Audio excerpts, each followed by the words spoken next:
On November 19, 2022, Juan Baus tweeted this picture, absolutely loving the design of this reusable packaging that's being introduced at McDonald's France. The reusable packaging went viral, like really viral. Emmanuel Macron, the president of France, retweeted him and said something French. We saw all of this and had a lot of questions. How come McDonald's is introducing this type of packaging? Why in France? And why does it look so good? In the following months, we went down a rabbit hole and ended up modeling the entire dishware collection.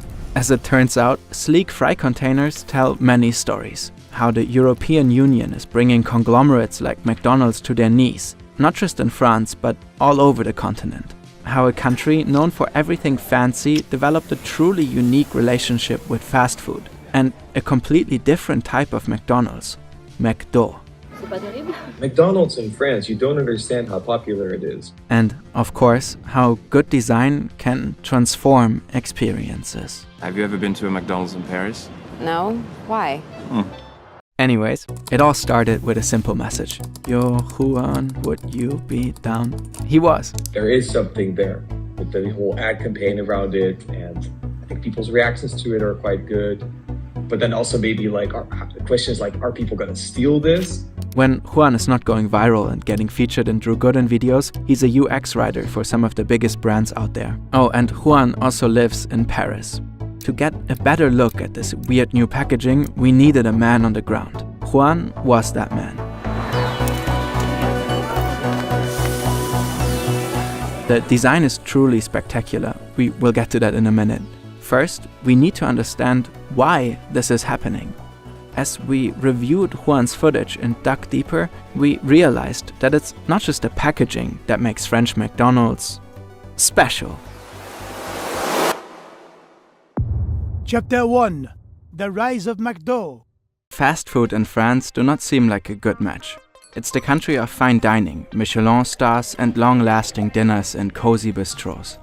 When McDonald's came to the country in 1997, the French were skeptical. 70, 80 top chefs in the country took out a newspaper ad in the country's biggest newspaper saying that they thought it was preposterous that McDonald's was coming to France.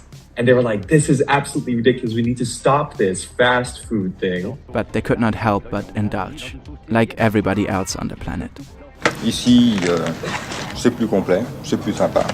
Nonetheless, the company remained controversial for decades. In 1992, it launched a poster campaign showing the French chef and absolute superstar Paul Bocuse secretly dreaming about a Big Mac while examining a pile of plump chickens. The chef sued right away for $2.7 million. When I found out these were real Big Mac advertisements, I immediately contacted my lawyers and instructed them to seek damages.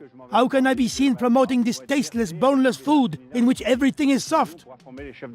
His lawyer added the ad would be an intolerable insult to the Pope of world cuisine. 7 years later, it got much worse for the fast food chain. At the time, the World Trade Organization and the US were trying to force Europe to accept imports of hormone-induced beef. Europe resisted, and the US in turn imposed heavy duties on certain luxury products as a retaliatory measure. One of the items targeted was Roquefort cheese, from France. French sheep farmers were angry, and they found a symbol of American global capitalism and trade doctrine like no other: McDonald's. So a French horde went and utterly wrecked a restaurant of the chain, which was currently under construction in the small French city Millau. The horde was led by the activist and sheep farmer YABWO, the Frenchest-looking man of all time. I mean, what even is this pipe? The McDonald's incident made Beauvais a national hero and leader of the French anti-globalization movement. He published a best-selling book 2 years later, and in 2007 he ran for president. Later he went into European politics, all on the back of really hating McDonald's. José Bové rose to global fame 15 years ago after he demolished a half-built McDonald's. However, despite Beauvais' crusade, McDonald's could not be slayed. Off the bat, it had a competitive advantage over brasseries, bistros and cafés. The restaurants were designated as takeout joints. This meant the value-add tax was just 5.5% versus the 19.6% at gastronomic restaurants. The food was cheap and the French economy was bad, like always. Another factor played a much bigger role though. McDonald's always has been good at inserting itself into the local culture of the country it operates in. But nowhere has it succeeded on such a scale as in France. The company realized that French customers were drastically different from American ones. Americans visited McDonald's more often, at any time of the day, frequently alone, opting for takeout 70% of the time. In contrast, the French came in groups, spent more money per visit, and significantly more time in the restaurants. 70% of them dropped in during regular lunch and dinner hours.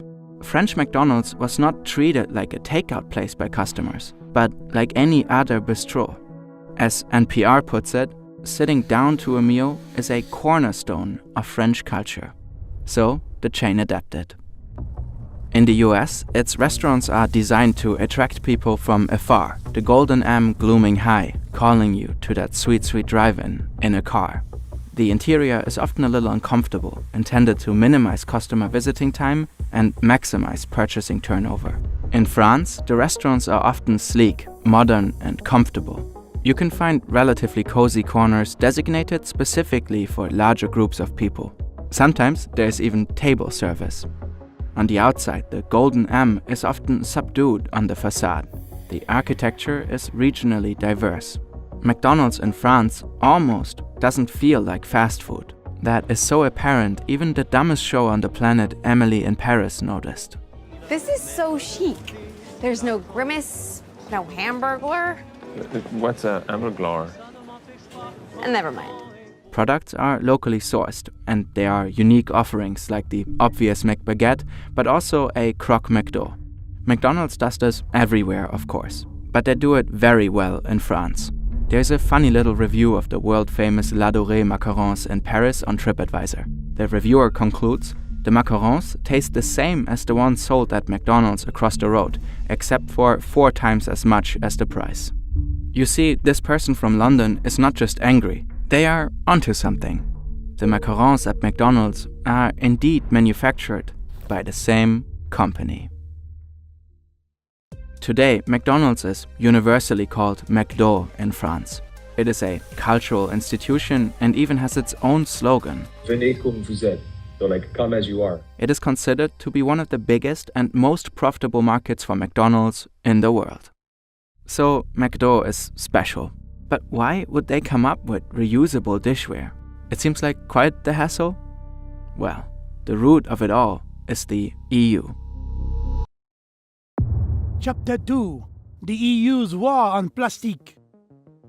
Sometimes people don't realize how powerful the EU actually is. The European Union's executive body, the Commission, can issue directives. These directives are goals, which must be achieved by all member countries. But every country can decide on how to get there. Once translated into national law, the member states must notify the Commission, which in turn checks if it is A-OK. Then, the directive needs to be enforced in every country. If a member fails, it may get fined. A particularly famous directive is Directive 2019/904 of the European Parliament and of the Council of 5 June 2019. Okay, whatever, nerds.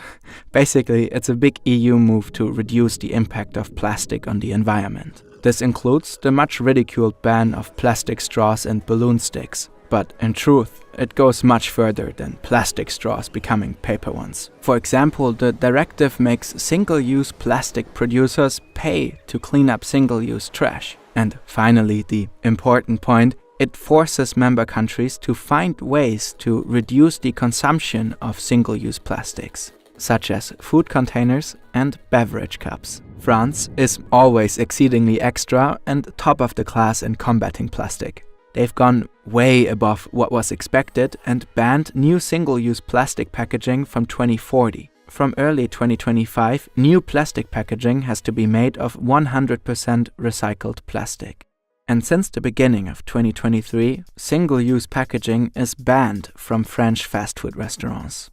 Which brings us to this.